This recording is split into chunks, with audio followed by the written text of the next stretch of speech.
In video 3 for Unit 6, we're going to be looking at some changes that happened, many changes that happened in reaction to the rapid urbanization and industrialization of the late 18 and early 1900s. This period of history has become known as the Progressive Era. Now, it wasn't originally called that. It was just different movements that were popping up, all separate from each other in many cases. But looking back on it, this has been called the Progressive Era because there was so much happening. Think of the root word of progressive. It means progress, people trying to make positive changes. And there were many positive changes that happened during this time, although some groups were still left out, and we'll look at that as we go forward as well. If you look at this umbrella to the right here, this shows just some of the different movements that were part of this progressive era. One of the emphasis during this period was trying to break up the power of these gigantic companies like the Standard Oil Trust. So trust busting, as it became known, was part of this. There were attempts to increase democracy. Politicians and politics in general had become very corrupt in the late 1800s, and so there were attempts to try to make the people more involved, to be able to hold government officials, politicians more accountable.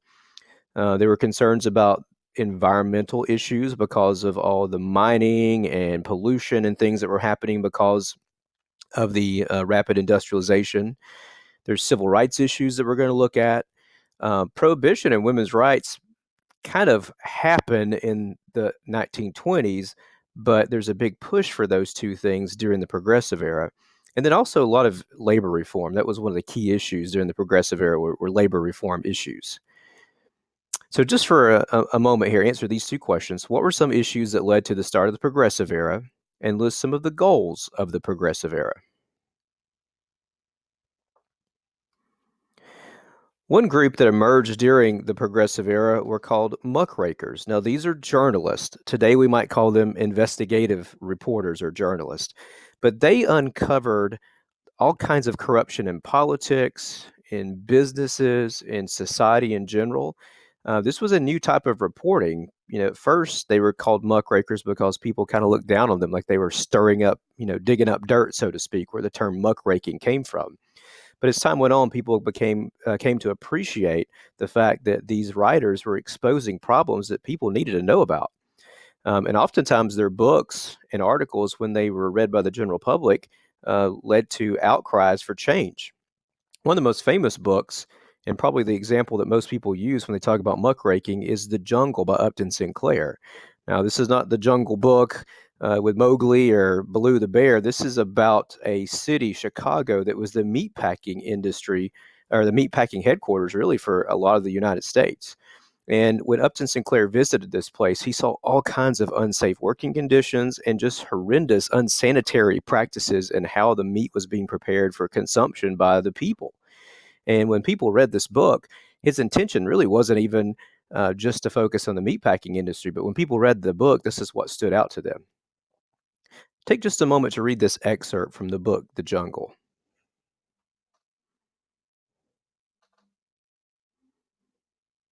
Now, as you read this, this is just one tiny excerpt from a very large book. There's many, many other examples of this disgusting way that things were handled. And again, I could give you numerous other examples of things that were being done that would no way be allowed today. But back then, because there were no rules, it just happened and they didn't really think a lot about it.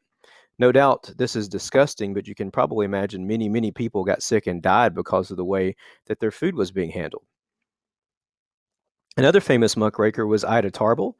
She had a father who was in the oil industry, and his business got put out of business by the Standard Oil Trust. And she later on started writing articles that eventually got put into a book called The History of the Standard Oil Company. And in this book, she exposed how these big businesses became so powerful they could do just about anything they wanted to. Her criticism and the exposing of these practices to the general public led to outcries to try to put some regulations and to break up these gigantic companies. If you look on the right here, this is an actual excerpt from the history of the Standard Oil Company. Rockefeller and his associates did not build the Standard Oil Company in the boardrooms of Wall Street banks. They fought their way to control by rebate and drawback, bribe and blackmail, espionage and price cutting. by ruthless efficiency of organization.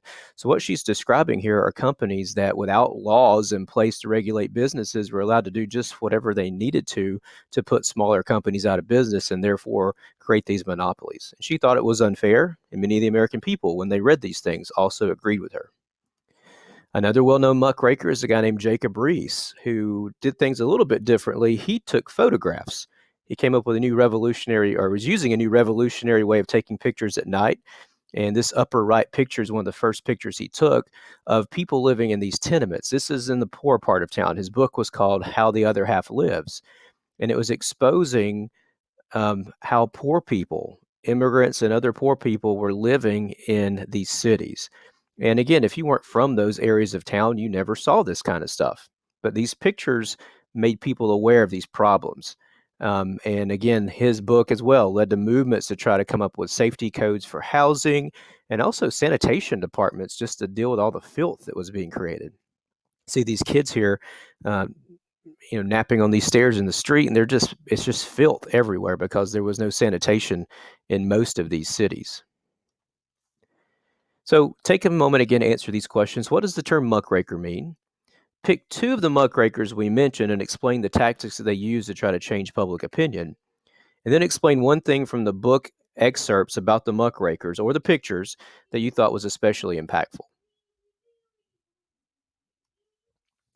Women were involved in a lot of the movements during the Progressive Era, especially a lot of middle class women, but others as well. Obviously, they were involved in things like women's suffrage, pushing for the right to vote, but they were involved in many, many other movements as well: civil rights issues, child labor law reform, temperance movement, education, and then the list really could go on and on. A famous example of one of these reformers is this lady to the right here called Jane Addams. She created what was called a settlement house in Chicago, a place for people coming into cities, especially immigrants coming in. And remember, many of these immigrants coming in at that time couldn't speak English or German because of the parts of the European areas where they're coming from. So she had this idea of creating settlement houses to help people with basic necessities and needs. And so she's a very famous example of a woman who got involved in these reform movements. She was involved in a lot of other things as well. So, what were some of the reform movements that women got involved in during the Progressive Era?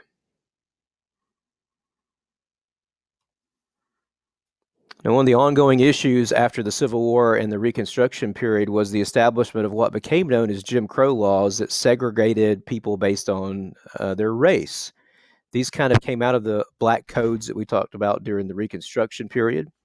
And these laws did more than just segregate people. It also kept people from, for example, taking part in a jury.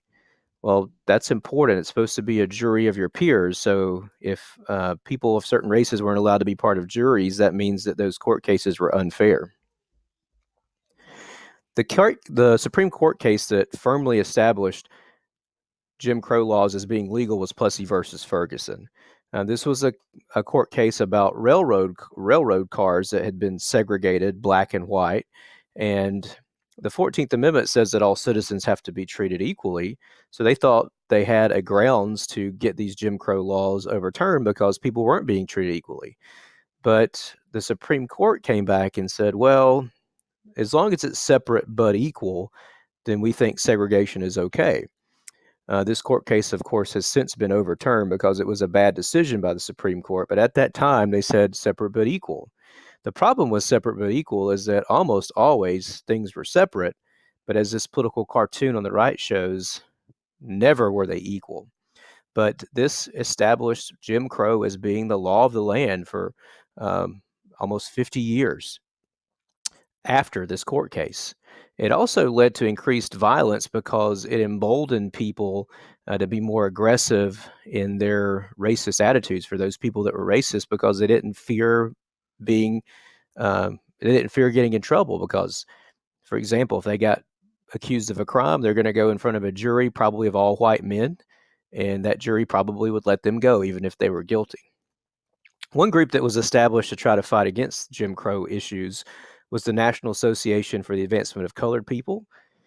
They were founded in 1909 on Abraham Lincoln's birthday. Actually, it would have been the 100th birthday of Abraham Lincoln. And there's some symbolism in that because they were obviously Lincoln is known as the great emancipator. But one of the main goals of the NAACP was to fight against segregation, to fight against Jim Crow laws. Their stated goals were to try to secure all the rights of the 13th, 14th, and 15th Amendments that you learned about right after the Civil War. You're going to see a supplemental video later that tells a little bit more about some of the tactics that the NAACP used. So, what was the purpose of Jim Crow laws? In Plessy versus Ferguson, the Supreme Court used the phrase separate but equal. What does that mean?